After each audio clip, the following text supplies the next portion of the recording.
मेरा हाथ जख्मी और बावर्ची खाने का पानी बहुत गर्म है। क्या यहाँ धो लूं मैं? जाओ।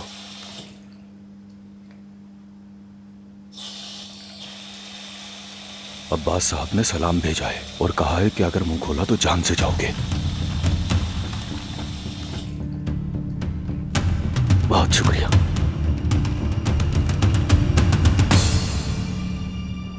सोहा रुक जाओ, तुम्हें गलतफहमी हो रही है। गलतफहमी तो हुई है। मैं समझी थी कि तुम किसी और तरह के इंसान हो। देखो, उस औरत को हाथ तक नहीं लगाया मैंने। तुम्हारी वजह से दो औरतें आपस में लड़ रही हैं। एक ने दूसरी को जहर दे दिया। क्या था ये? तुम्हें मजा आ रहा था ये सब देखकर हामिद आगा? सोहा, पहले मेरी बात तो सुन लो मैं कुछ यार। नहीं सुनूंगी।